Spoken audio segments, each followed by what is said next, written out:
Winter, 1941. Somewhere east of Smolensk, on a frozen supply road behind the German front line, a Wehrmacht field hospital is receiving casualties that did not come from Russian artillery. The men on the stretchers are shaking. Their skin is mottled with a dark rash that begins on the chest and spreads outward until it covers the trunk, the arms, the legs, everything except the face, the palms, and the soles of the feet. Their fevers are running past 104 degrees Fahrenheit. Some of them are delirious. A few are already in the stupor that German military physicians have learned to recognize as the last stage before death. They are not wounded. They are infested. The body louse, a creature smaller than a sesame seed, has been living in the seams of their uniforms for weeks, feeding on their blood, multiplying in the warmth between cloth and skin. The louse has deposited its feces into the microscopic abrasions it created while feeding. In those feces is a bacterium called Rickettsia prowazekii, the organism that causes epidemic typhus. The men on the stretchers did not know they were carrying it until the fever hit, sudden and violent, 10 to 14 days after the infected louse bit them. By now, some of them have been sick for a week. The ones who are going to die will usually die between the 9th and the 14th day of illness, when the infection overwhelms the blood vessels and the major organs begin to fail. By the end of 1942, the German army on the Eastern Front will have recorded roughly 40,000 cases of epidemic typhus among its own soldiers. More than 10% of those men will die. The ones who survive will spend weeks in field hospitals that cannot spare the beds, in a logistics chain that cannot spare the trains, in an army that cannot spare a single rifleman. Every one of those 40,000 cases represents not just a sick man but a cascade of failures, a bed occupied, a replacement needed, a delousing station overwhelmed, a frontline unit weakened at the worst possible moment. And what makes the failure extraordinary, what makes it a wound that German military medicine will never entirely explain to itself, is this. Across the entire Second World War, from North Africa to Italy to France to the Pacific, the United States Army will record exactly 104 cases of epidemic typhus among all of its personnel in every theater of operations combined. Not 104,000, 104. And of those 104 American soldiers who contracted the disease, the number who died is 0. 40,000 against 104. A 10% fatality rate against a fatality rate of nothing at all. And the question that this investigation turns on, the question that German military physicians would carry with them for the rest of their careers, is the obvious one. How? How did the Americans do it? They were fighting in the same mud, the same cold, the same crowded conditions that breed lice and spread disease. They were liberating the same cities, moving through the same civilian populations where typhus was endemic, occupying the same buildings and sleeping in the same fields. They were not a cleaner species of human being. They were not genetically resistant. So what did they have that the nation of Robert Koch and Paul Ehrlich, the country that had invented the modern science of bacteriology, did not? The answer is not what most people expect.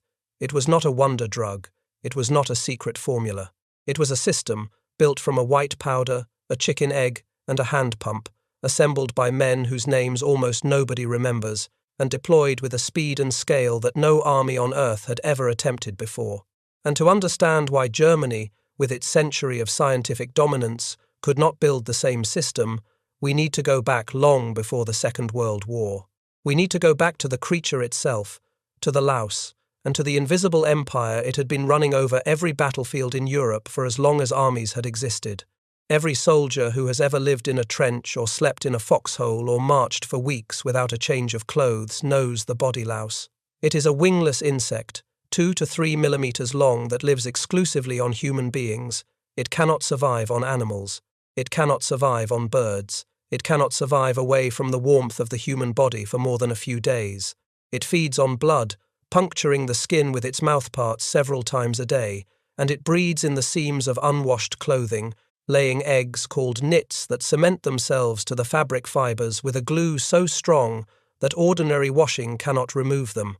A single female can produce up to 300 eggs in her lifetime, and her lifetime is about 30 days. In a crowded, cold, unwashed army where men are wearing the same uniforms for weeks at a stretch, the louse population explodes. One louse becomes 10, 10 become 100, 100 become 1,000, and within those thousands, the bacterium Rickettsia prowazekii waits for its next host. The connection between the louse and typhus was not proven until 1909, when a French physician named Charles Nicolle, the director of the Pasteur Institute in Tunis, made an observation so simple it sounds almost like a joke. He noticed that typhus patients stopped being contagious the moment they were admitted to the hospital, bathed, and given clean clothes. Outside the hospital, in the streets of Tunis, the disease was spreading freely. Inside the hospital, after the admission bath, not a single nurse, not a single doctor, not a single orderly was catching it from the patients they were treating. The only difference was the louse. Patients arrived covered in lice. After bathing, they had none. Remove the louse, and the chain of transmission breaks. Nicolle won the Nobel Prize in Physiology or Medicine in 1928 for that discovery. The causative organism itself had been identified during the First World War by a Brazilian researcher named Henrique de Rocha Lima, who named it Rickettsia prowazekii after two colleagues, Howard Ricketts and Stanislaus von Prowazek, both of whom had died of typhus while studying it. And yet, despite knowing exactly how typhus spread, despite knowing since 1909 that the louse was the carrier, armies kept dying of it. Because knowing what carries the disease is not the same thing as being able to stop it when 1 million men are packed into trenches and do not have access to hot water, clean clothes, or a bar of soap. The louse does not care what you know. The louse cares about warmth, darkness, and the seams of a jacket that has not been washed in 3 weeks. A Harvard bacteriologist named Hans Zinser wrote a book in 1935 called Rats, Lice and History. It is one of the most unusual books ever written by a scientist, part biography of a disease, part meditation on the role of epidemics in human affairs, and part argument that historians have consistently underestimated the influence of microscopic organisms on the outcome of wars. Zinser argued that typhus had decided more campaigns than any general in history. He was not exaggerating. The evidence runs across centuries. In 1812, when Napoleon marched his Grande Armée into Russia, he crossed the Niemen River with roughly 500,000 to 600,000 effective soldiers, the largest army Europe had ever assembled. Within a month, before any major battle had been fought, he had already lost tens of thousands to typhus and dysentery. The disease travelled with his army like a second enemy, invisible, patient, and relentless. It lived in the seams of the greatcoats his soldiers wore day and night through the Russian summer, bred in the crowded bivouacs, and spread through every unit that shared a campfire. By the time the remnants of the Grande Armée stumbled back across the Niemen in December of 1812, fewer than 50,000 effective men remained. Russian bullets and Russian winter killed many of them, but louse-borne disease, typhus chief among them, killed more Frenchmen than the Russian army did. Modern DNA analysis of a mass grave from the retreat, excavated in Vilnius, has confirmed the presence of multiple louse-borne pathogens in the remains, including Borrelia recurrentis, the organism that causes relapsing fever, and Salmonella enterica, which causes paratyphoid. Interestingly, the most recent metagenomic study, published in 2025, found no authenticated DNA of Rickettsia prowazekii itself, suggesting that relapsing fever and enteric disease may have been as deadly as typhus during the retreat, or even more so. Napoleon's army was not destroyed by a single disease. It was destroyed by the louse and everything the louse carried. A century later, in 1915, Serbia was hit by one of the worst typhus epidemics in modern history.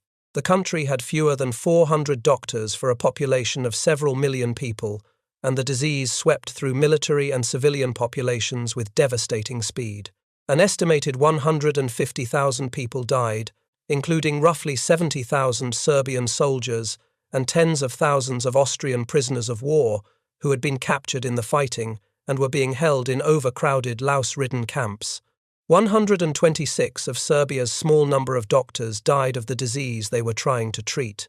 A British military sanitary mission under Colonel William Hunter finally broke the epidemic by June of 1915, using movement restrictions and improvised mass disinfection, including a method that used locomotive steam piped at high pressure into sealed railway vans to kill the lice in soldiers' clothing, and a simpler device called the Serbian barrel, a metal drum fitted over a fire that generated enough heat to delouse a batch of uniforms.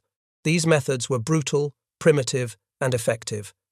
But they required stripping every man naked, processing his clothes through a steam chamber, and bathing him while the clothes were treated. It could not be done at speed.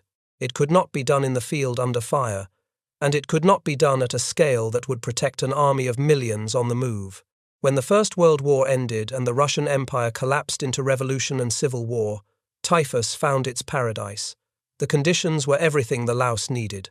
Millions of refugees, soldiers, prisoners of war, and displaced civilians were moving across the vast landscape of the former empire, with no functioning public health infrastructure, no access to clean clothing, no reliable water supplies, and no shelter beyond whatever crowded building or train car they could find.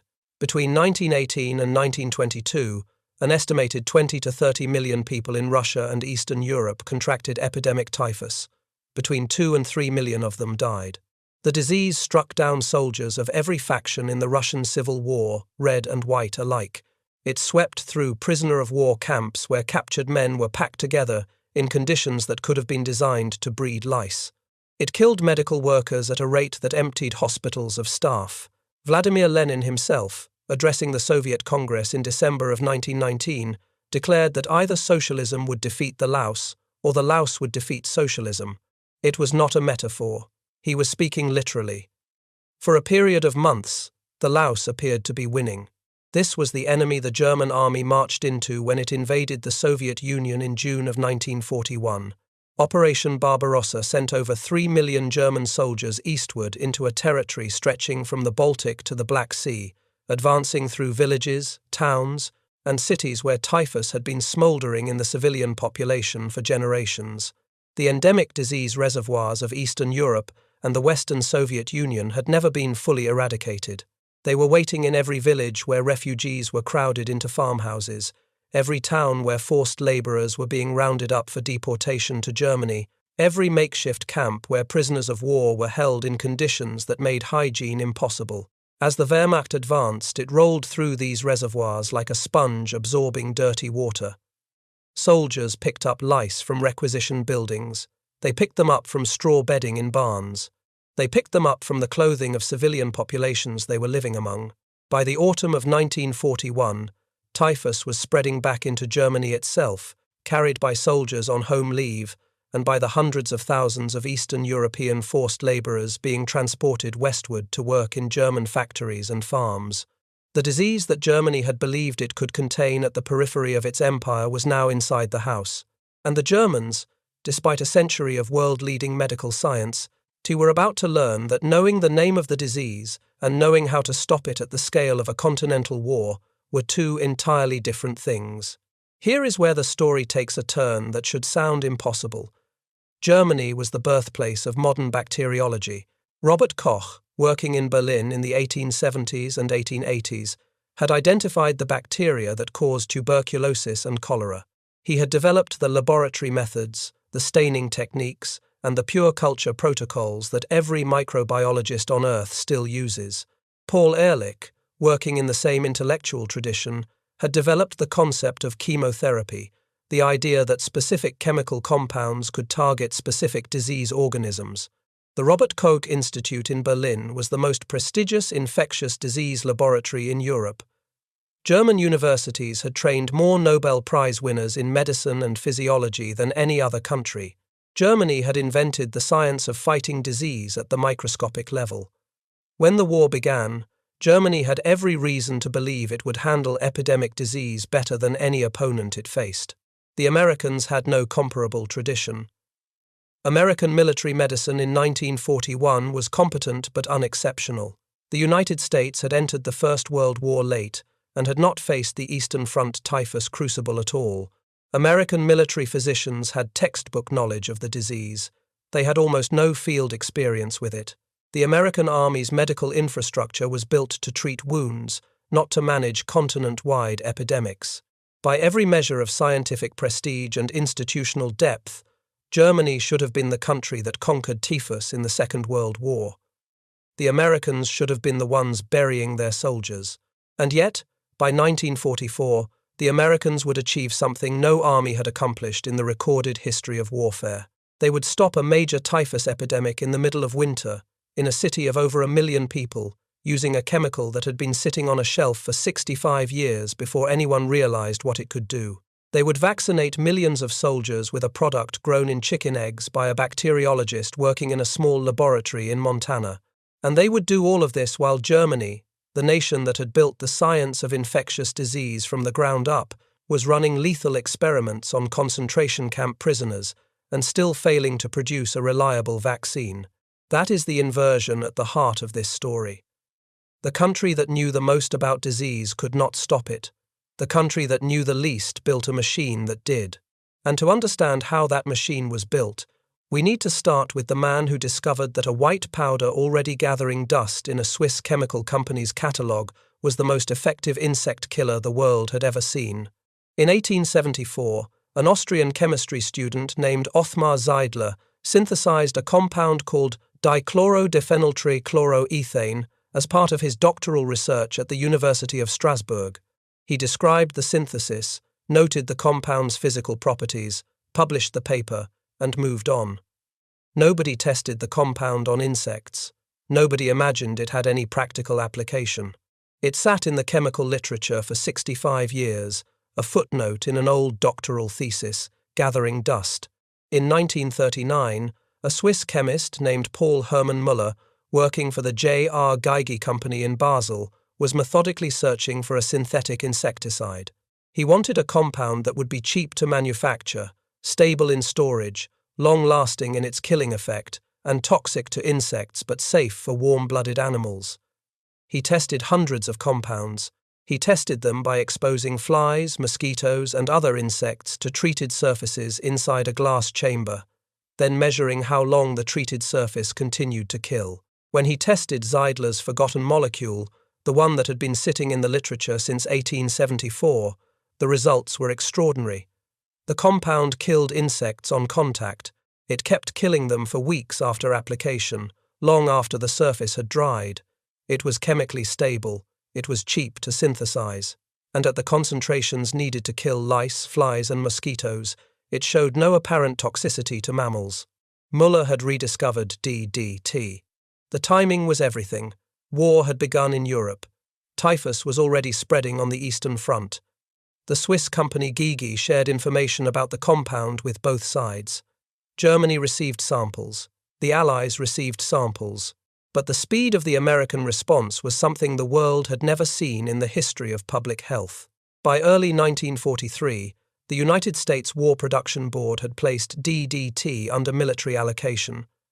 The entire output of every American DDT factory was reserved for the armed forces. Production was scaled with the urgency of a weapons program. By the time DDT was placed on Army supply lists in May of 1943 and on Navy lists in January of 1944, American chemical plants were approaching a wartime maximum production capacity of 3 million pounds of DDT per month. Nearly all of it went to the military, with only a few £100,000 reserved for further civilian testing. No other country on Earth could match that output. No other country tried. But DDT by itself was just a powder in a barrel. A powder is useless without a way to deliver it to the place where the lice are living. And the way the Americans delivered it is one of those quiet innovations that never makes it into the history books but arguably saved more lives than any single weapon the Allies produced in the entire war. The challenge was simple to describe and brutally difficult to solve. To stop typhus, you had to kill the louse. To kill the louse, you had to get the insecticidal powder into the inner seams of a person's clothing, because that is where the lice lived and bred, in the warm folds close to the skin. The traditional military delousing method was to strip the person naked, take their clothes away for steam or chemical treatment, dust the body, bathe it, and then return the treated clothing.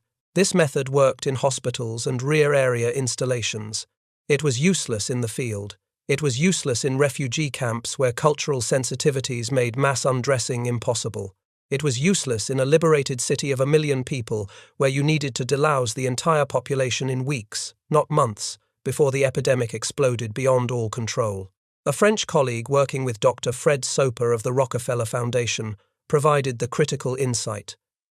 He warned that any delousing system that required people to undress would fail at scale. The solution that emerged was the hand duster and later the power duster, a simple pump device that allowed a trained operator to insert a nozzle into the collar of a person's shirt or coat, pump DDT powder or MYL louse powder down the back and chest, then move to each sleeve, each trouser leg, and the waistband, coating the inner surfaces of every garment with a fine layer of insecticidal dust without removing a single article of clothing. The powder, dispersed by air pressure, penetrated the seams where the lice were hiding. DDT's residual killing power meant the powder would continue to kill any louse that crawled across the treated fabric for weeks after a single application. The entire dusting process took less than 60 seconds per person. A single dusting station staffed by a few trained operators could process thousands of people per day. If that sounds simple, if it sounds almost too easy, that is exactly the point. The American advantage was not sophistication. It was the refusal to let sophistication get in the way of a solution that worked at speed and at scale. Now hold that innovation in your mind and follow me to Naples. October 1943. Allied forces have liberated the city of Naples from German occupation. The city is devastated. Allied and German bombing has destroyed water mains and sewage systems.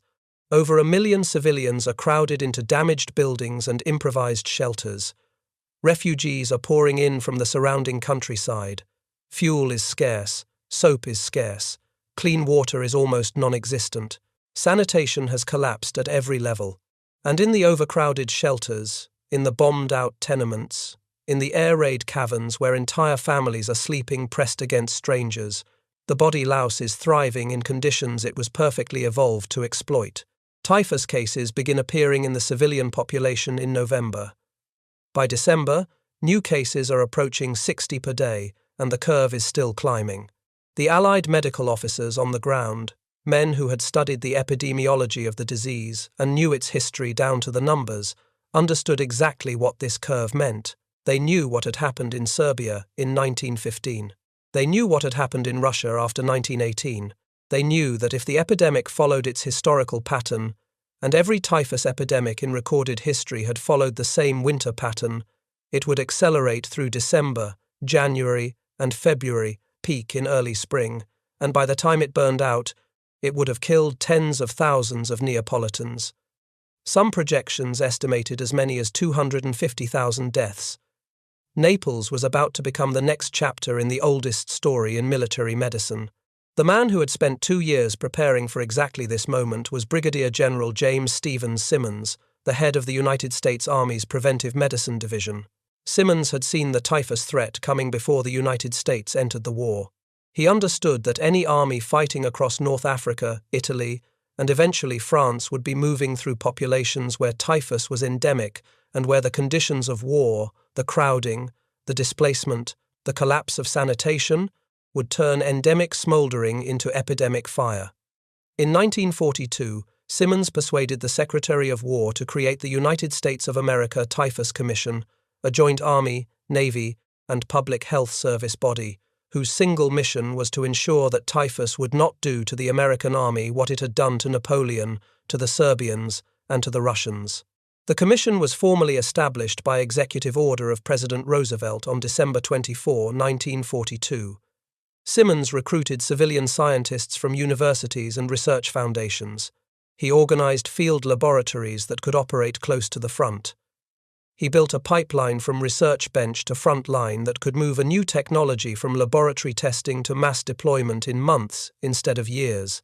Everything the commission did was oriented toward one principle: speed, get ahead of the louse, stay ahead of the louse. Never give the louse the time it needs to build the numbers that turn a handful of cases into a catastrophe. Dr. Fred Soper of the Rockefeller Foundation was one of the key field architects of the American system. Soper had spent years fighting yellow fever and malaria in Brazil and had led mosquito eradication campaigns in Egypt. He was not a man who thought in terms of individual patients or individual treatments. He thought in terms of populations, logistics, coverage rates, and operational tempo. He understood that stopping an epidemic was not primarily a medical problem. It was a logistics problem. You did not need to treat the sick, you needed to kill the vector before it could reach the healthy, and you needed to kill it faster than it could breed. Every day you were slower than the louse was a day the epidemic gained ground. In Naples, in mid-December of 1943, the machine that Simmons and Soper and the Typhus Commission had built over the previous year was put to its first real operational test. Brigadier General Leon Fox, the chief of the Typhus Commission in the Mediterranean theatre, who had studied biological threats and published early analyses of their military implications, helped coordinate the response on the ground. General Eisenhower cabled Washington, requesting emergency shipments of DDT concentrate. The powder arrived within roughly 2 weeks. Dusting stations were set up at strategic locations across the city, near shelters, near markets, near transit points, anywhere large numbers of people could be funneled through the process quickly. Italian civilians were lined up and processed through a system that had been designed, tested, and rehearsed for exactly this scenario. An operator with a hand pump would insert the nozzle into the collar of each person's clothing, pump powder down the back and chest, then move to each sleeve, each trouser leg, and the waistband. 1 minute per person. Next. By January 10, 1944, the Naples dusting stations were processing over 50,000 people per day. Over the course of the campaign, more than 1 million Neapolitans were dusted with DDT powder. The results were unlike anything that had ever been recorded in the history of infectious disease. The case rate, which had been climbing toward the kind of exponential explosion that had devastated Serbia and Russia, flattened in January. Then it dropped. By late February, new cases had effectively stopped. The epidemic was over. It was the first time in recorded history that a major typhus epidemic had been halted in the middle of winter.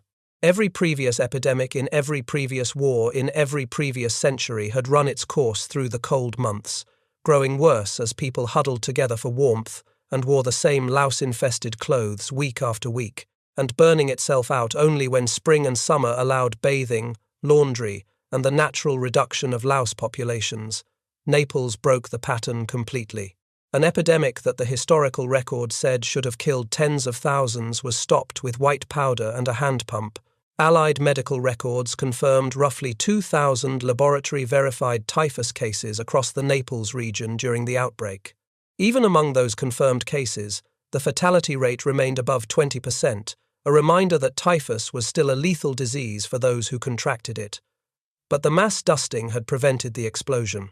Without the DDT campaign, projections estimated the final death toll could have reached into the hundreds of thousands. The epidemic that should have become the next Serbia, the next Russia, was contained and crushed before it ever reached that scale. Every like on this video is a small thing. But it keeps the stories of the men who built that system visible a little longer. The scientists, the field doctors, the operators running those dusting stations day after day in Naples. They saved more lives than most combat operations in the entire war, and almost nobody knows their names. That matters. After Naples, the American anti-typhus machine went wherever the army went. DDT, marched with the troops, became the operational watchword. When Allied forces landed at Anzio and pushed north through Italy, the dusting teams followed. When the armies crossed into France after D-Day in June of 1944, preventive medicine units carried DDT powder with them. As the Allied advance liberated towns and cities with displaced populations, refugee camps, and collapsed sanitation, the same protocol that had been proven in Naples was applied again and again. Dusting stations were set up in liberated Paris. They were set up along the Rhine. They were set up in the shattered cities of Western Germany itself as the war entered its final months. By the spring of 1945, when Allied troops were liberating concentration camps where typhus was raging out of control, among them Bergen-Belsen, where Anne Frank and her sister Margot had died of the disease only weeks earlier, the DDT dusting teams were among the first units called forward. The same system that had saved Naples was now being used to stop the epidemics burning through the camps that the German system had created, and the German medical establishment had been unable or unwilling to prevent. But DDT was only half of the American system. The other half was a vaccine, and the story of how it was developed is the story of one man working in one of the most unlikely laboratories in the United States. Herald Cox was a bacteriologist at the United States Public Health Service's Rocky Mountain Laboratory in Hamilton, Montana. The laboratory was small. Hamilton was a town of a few thousand people in the Bitterroot Valley, surrounded by mountains and cattle ranches. The setting could not have been further from the gleaming research institutes of Berlin or the Robert Koch Institute's imposing headquarters on the banks of the Spree. In 1938, Cox made a discovery that would quietly change the trajectory of the war. He found that Rickettsia prowazekii, the bacterium that causes epidemic typhus, could be grown in large quantities in the yolk sac of a developing chicken embryo. This was a breakthrough of the first order, because up until that point, the only reliable method of producing typhus vaccine was the one developed by a Polish zoologist named Rudolf Weigel, working at the University of Lwów. Weigel's method was remarkable and terrible in equal measure. He fed live, laboratory-bred lice on human volunteers by strapping small cages of lice to their legs. The lice fed on the volunteers' blood through a fine mesh. After feeding, the lice were infected with Rickettsia prowazekii by injection of infected material into their gut using a microscopically fine glass pipette under magnification. The infected lice were then incubated until the Rickettsia had multiplied in their midguts. The lice were harvested, their midguts were dissected out under magnification, pooled in batches, and processed into vaccine. The human cost of this production method was extraordinary. A single louse feeder, sitting for hours each day with cages of blood-sucking insects strapped to his legs, enduring the constant itching and the knowledge that a single accident with an infected louse could give him the very disease the vaccine was designed to prevent, could sustain roughly 25,000 lice per month. Weigel employed approximately 2,000 people in his laboratory in Lwów during the German occupation, many of them Polish intellectuals, university professors, artists, and members of the resistance whom he deliberately hired to protect them from deportation and worse. Among his feeders were Jewish residents of the Lwów ghetto, who received employment papers that gave them a degree of protection from the SS. Weigel also took an enormous personal risk by smuggling roughly 30,000 doses of genuine, full-strength vaccine into the Lwów and Warsaw ghettos, where the vaccine saved Jewish lives that the German occupation was systematically destroying. Despite these acts of extraordinary moral courage, Weigel's method could never be the basis for a mass vaccination program for a modern army. To produce vaccine for even one army division would have required thousands of additional feeders working continuously. Scaling it to vaccinate millions of soldiers was a biological impossibility. Cox's egg yolk method changed everything. A fertilized chicken egg cost pennies. Chicken farms existed in every state. The eggs could be inoculated with Rickettsia, incubated for several days while the organisms multiplied in the yolk sac, then harvested, processed with chemical inactivation, and bottled on an industrial production line, no different in principle from a food processing plant. By the end of 1942, the Rocky Mountain Laboratory, working with eggs supplied by local chicken farmers in the Bitterroot Valley, had produced hundreds of thousands of doses of typhus vaccine. Cox then partnered with Leadalale Laboratories, a division of American Cyanamid, which scaled production to over 90,000 doses per day. Vaccination became compulsory for all United States military personnel heading to any area where typhus was considered a risk. Here is the critical point that most popular accounts get wrong. The Cox vaccine did not prevent typhus infection.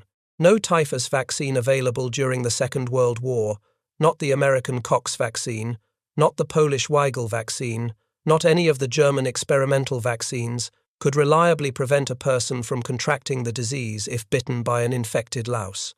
What the Cox vaccine did was reduce the severity of the infection dramatically. A vaccinated soldier who was bitten by an infected louse might still develop a mild case of typhus, with a lower fever, a shorter course of illness, and a faster recovery. His chance of dying from it dropped to essentially zero. This is why the American statistics look the way they do. 104 cases of epidemic typhus in the entire army across the entire war. 0 deaths. The vaccine did not build an impenetrable wall around American soldiers. It built a safety net under them, and DDT killed the lice before most of them ever got close enough to bite. The powder stopped the transmission. The vaccine caught the cases that slipped through. Together, they created a layered defense that no other army on Earth possessed. If your father or grandfather or great-grandfather served in the Second World War, in any branch, in any theatre, there is a good chance he was vaccinated with Herald Cox's egg-grown vaccine and dusted with DDT powder at least once during his service. I would be honoured to read their stories in the comments. What unit did they serve in? Where were they stationed? Did they remember the dusting stations, the white powder blown down their collars? Those personal details matter more than any official report. They are the real record of what happened, and they deserve to be preserved by the people who carry them. Now we must confront the other half of this story. We must answer the question that makes this entire investigation deeply uncomfortable. If Germany had the most advanced medical science on Earth, if Germany had known about DDT since the Geigy Company offered it to both sides, if Germany had its own typhus vaccine programs staffed by world-class researchers, why could Germany not do what the Americans did? Why was the nation of Koch and Ehrlich burying its soldiers while the nation of chicken farms and hand pumps was not? The answer has three parts. Each one is worse than the last. The first part is industrial. Germany did know about DDT. The Geigy Company had shared its discovery with Germany just as it had shared it with the Allies. The German chemical conglomerate IG Farben produced its own version of DDT under the trade name Lauseto. But a 1944 analysis by Schering showed that Lauseto contained only about 15% actual DDT by weight. The rest was filler and carrier compounds. The reason was not incompetence. It was a bottleneck in the supply of chloral, a key chemical precursor needed to synthesize DDT at full concentration. By 1943, Allied strategic bombing was systematically destroying German chemical production capacity, and the chloral that was still available had to be rationed across multiple wartime chemical programs. Germany simply could not produce DDT at the volume or the purity the Americans were achieving. £3 million per month was an industrial fantasy in the bombed-out landscape of German chemical manufacturing. German chemists did develop an alternative compound, DFDT, a fluorinated analogue of DDT marketed under the names Gix and fluorgezerol. German researchers deployed it in limited quantities on the Eastern Front and in North Africa, and claimed it was faster acting and less toxic than DDT. But after the war, when Allied technical intelligence teams from the Combined Intelligence Objectives Subcommittee examined the German claims and the data supporting them, they were unimpressed. Their declassified report stated that the German claims about the superior action of their compound were not clearly supported by the testing evidence, which the investigators described as meager and inadequate. Germany had a compound. It never had a system. And that word, system, is the key to everything. The Americans did not win the typhus war with a single invention. They won it with an integrated machine in which every part depended on every other part, and none of them would have worked alone. The Typhus Commission identified the threat. The Rockefeller Foundation developed the field protocol. Cox developed the vaccine in Montana. Leaderly Laboratories scaled vaccine production in New York. The War Production Board scaled DDT production across American chemical plants. Soper and Fox designed the dusting operations in the field. Simmons held the entire structure together from Washington. It was not a breakthrough. It was a chain, and the chain was the achievement. There was also a deeper dimension to Germany's industrial failure that went beyond bombs and chemical shortages. A significant portion of Germany's limited insecticide production was directed not toward delousing soldiers, but toward protecting agricultural crops, particularly potatoes.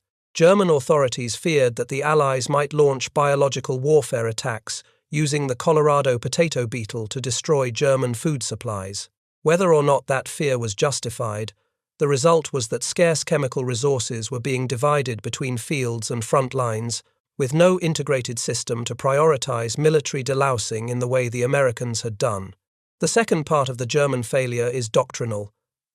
The German military approach to louse control was built on a system that had been established in the First World War and never fundamentally rethought. German delousing relied on fixed rear-area installations, steam chambers that heated clothing to temperatures sufficient to kill lice and their eggs, hot air chambers, and chemical fumigation of clothing, barracks, and transport vehicles. The standard chemical fumigant used by the German military for delousing was Zyklon B, a commercial form of hydrocyanic acid gas. These fixed installation methods worked well enough when troops could be rotated through rear area delousing stations on a regular schedule, stripped, bathed, and issued treated clothing before returning to the line. They were catastrophically inadequate when the front was moving rapidly, when logistical lines had stretched to the breaking point, and when soldiers were wearing the same uniforms for weeks or months because there was no functioning rear area to rotate back to. By the winter of 1941 on the Eastern Front, that was precisely the situation. German soldiers were being deloused at stations behind the lines, returned to their positions, and reinfested within days because the lice were everywhere, in every dugout, every bunker, every vehicle seat, every blanket, every sleeping position the man returned to. The cycle was endless and unwinnable, without a tool that could break it in the field. The Americans had broken it with the hand duster. Delouse the man in place, in his own clothes, without undressing him, in under 60 seconds. The DDT powder keeps killing lice for weeks after a single application, turning the man's own clothing into a continuous killing zone for any louse that crawls onto it. Germany never adopted anything equivalent. Its entire doctrine was built around controlling the environment through fixed installations. The American approach was built around controlling the individual soldier wherever he happened to be standing. One required infrastructure. The other required a pump and a bag of powder. The third part of the German failure is the one that is hardest to tell, and it must be told with precision because the facts are documented in the records of the Nuremberg doctors' trial and are beyond historical dispute. On December 29, 1941, a conference was held in Berlin to address the typhus crisis on the Eastern Front. The attendees included General Siegfried Handlöser, the Chief of Wehrmacht Medical Services. Joachim Mstrogowski, the Chief Hygienist of the SS, was present. Eugen Gildemeister, the President of the Robert Koch Institute, who had been attempting to develop an egg-based typhus vaccine similar to Koch's, attended as well. The subject was whether any of the existing vaccine candidates, including the Weigel louse gut vaccine from Poland, the Gildemeister egg vaccine from the Robert Koch Institute, or several other formulations, were proven reliable enough to protect German soldiers on the Eastern Front. The consensus was that none of them had been sufficiently tested to guarantee dependable protection. What happened next was a decision that destroyed whatever remaining claim German military medicine had to scientific or moral legitimacy, and it was a decision inseparable from the ideology that had consumed the German state. The Nazi regime had for years portrayed typhus not as a universal human disease caused by a bacterium carried by a louse, but as an inherently racial threat, an illness associated with what Nazi propaganda called Asiatic and Jewish populations. Typhus was used as a propaganda weapon and as a pretext for persecution. In the Warsaw Ghetto, where German authorities had forced nearly 400,000 Jewish residents into an area of roughly 1 1/3 square miles, the inevitable typhus epidemic that erupted in 1940 was cited by Nazi officials as justification for sealing the ghetto walls, as though the disease were a product of the people rather than the conditions those same officials had imposed. An estimated 16,000 or more people died of typhus in the Warsaw Ghetto between 1940 and 1942, in an epidemic that was entirely the creation of German policy. Historian Paul Weindling has documented that the delousing measures imposed on the ghetto population were largely ineffective and often carried out in ways that were humiliating and cruel, with starving inhabitants forced to stand naked for hours in all weather conditions. This racial framing of typhus had practical consequences for the German medical response. Rather than treating the disease as a logistics and vector control problem, as the Americans did, the German approach was entangled with racial ideology at every level. Resources that might have gone toward developing a field-deployable delousing system were instead channeled into a vaccine program that the regime's leaders believed could be accelerated by methods no civilized medical establishment would have considered. Rather than building an American-style integrated prevention machine, the German medical establishment authorized human experiments on concentration camp prisoners. An experimental typhus station was established at Buchenwald concentration camp under the direction of Dr. Erwin Ding Schuler, an SS physician who had been born Erwin Ding and who adopted his biological father's surname of Schuler late in the war. Vaccine production was eventually established in Block 50 of the camp. The experiments began on January 6, 1942, and continued for over 3 years. The protocol was straightforward and criminal. Healthy prisoners were forcibly vaccinated with one of several experimental vaccine candidates. After a waiting period, they were deliberately infected with virulent typhus, either by injection of blood drawn from typhus patients or by the application of infected lice directly to their skin. Unvaccinated prisoners served as control subjects. They were infected with the same methods and received no treatment. The purpose was to compare the mortality and morbidity of vaccinated versus unvaccinated groups. Over 1,000 inmates were used as experimental subjects across the course of the program. Several hundred of them died, either from the deliberately induced typhus or from complications. At the Nutzweiler concentration camp in Alsace, Luftwaffe physician Eugen Hagen conducted parallel typhus experiments on prisoners, deliberately infecting inmates to test vaccine candidates. Multiple prisoners died in these trials as well. The results of the Buchenwald experiments were scientifically inconclusive. None of the vaccines tested proved reliably protective enough for mass field deployment. The German army continued to rely on its inadequate delousing stations and its patchwork of partially effective vaccines for the remainder of the war. The experiments had achieved nothing of scientific value. They had accomplished nothing except murder. At the Nuremberg doctors' trial, which ran from December of 1946 to August of 1947, the men who had authorized and conducted these experiments were brought to account. Mistrogowski was convicted of war crimes and crimes against humanity, and was executed by hanging at Landsberg prison on June 2, 1948. Gerhard Rose, the vice president of the Robert Koch Institute who had been involved in the vaccine testing program, received a sentence of life imprisonment. The sentence was later commuted. He was released in 1955. Ding Schuler never stood trial. He committed suicide in custody before proceedings began.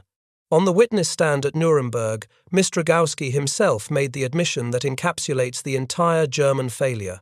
The substance of his testimony was that the egg-based typhus vaccine produced at the Robert Koch Institute had never been proven dependably effective, and that the supply of Weigel vaccine from Poland had consistently fallen far short of what the front demanded.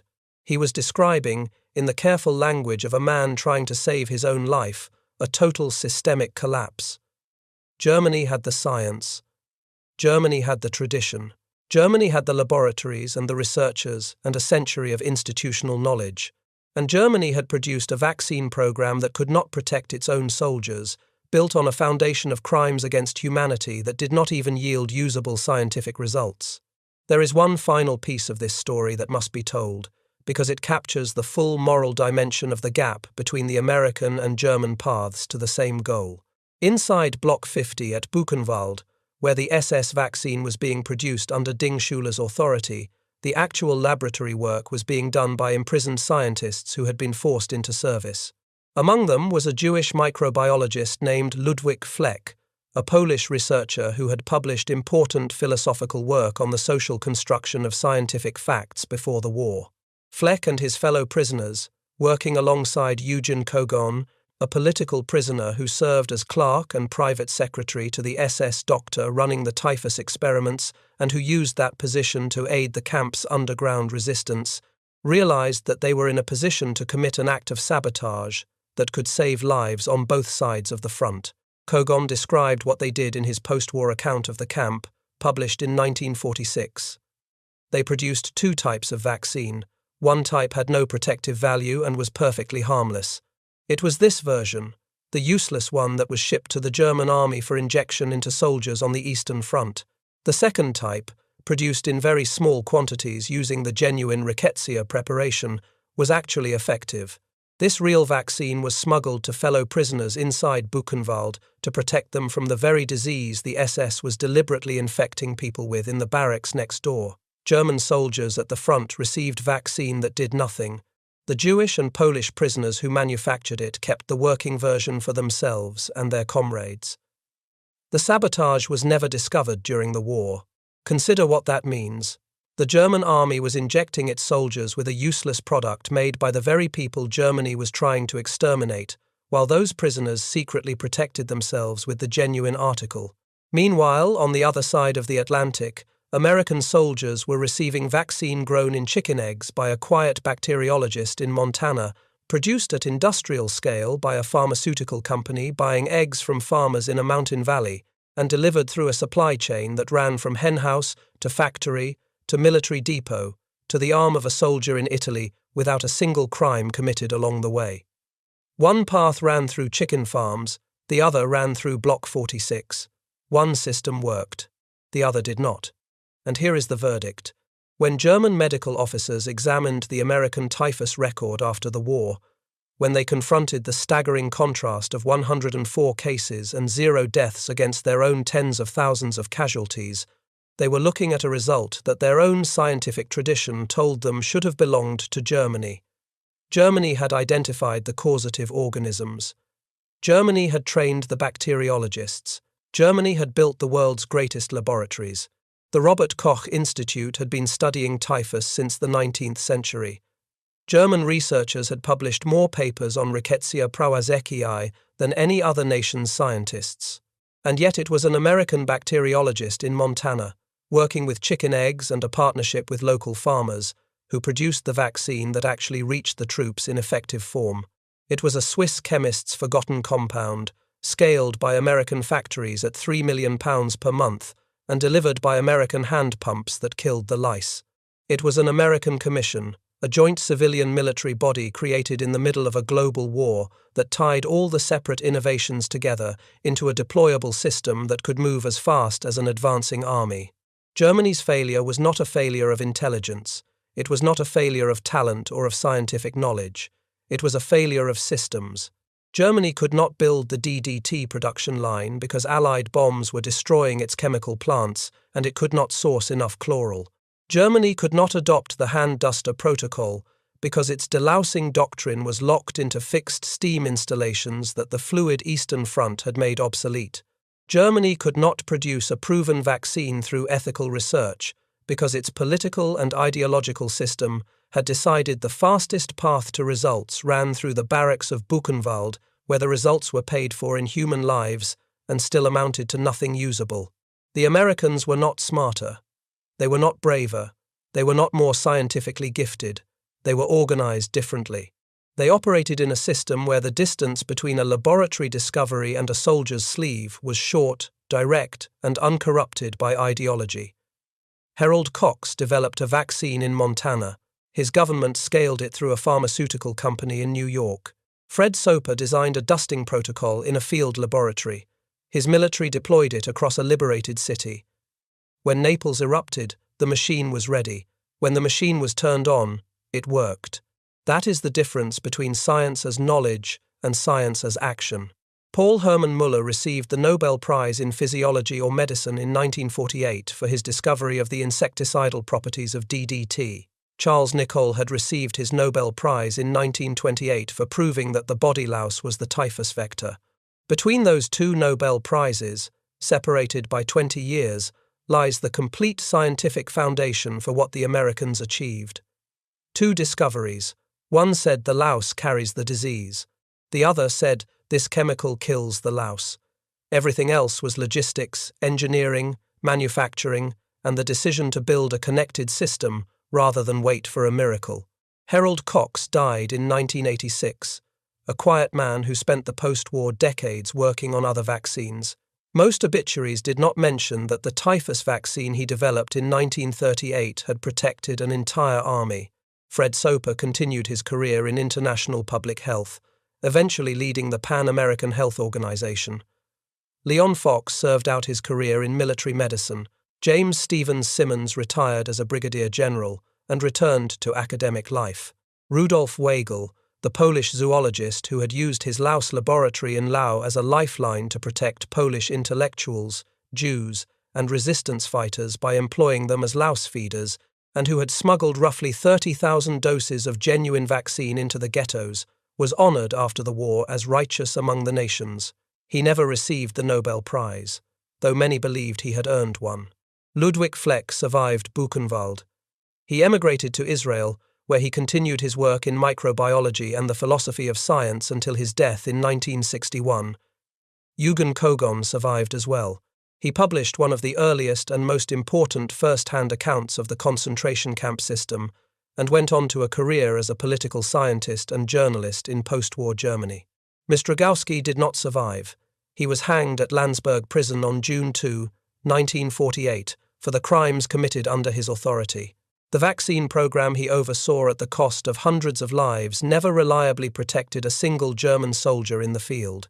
The American system protected millions, not through brilliance, not through a single flash of genius, through the unglamorous, grinding, deeply thankless work of building a chain that ran from a chicken farm in Montana to a dusting station in Naples to the inner seams of a soldier's uniform on the front line in France, and making sure every link held. Each link in that chain was simple. The chain itself was the thing no one else could build. If this investigation gave you something to think about, subscribe for the next chapter. There are more of these stories about quiet men in small laboratories and forgotten field stations who did the work that never made the front page, the work that saved more lives than the generals whose names fill the textbooks. They deserve to be remembered. Not for the glory. There was no glory in a bag of white powder and a hand pump and a chicken egg, just the work, and the system that connected them, and the lives that held together because someone had the sense to build it before the louse had time to win.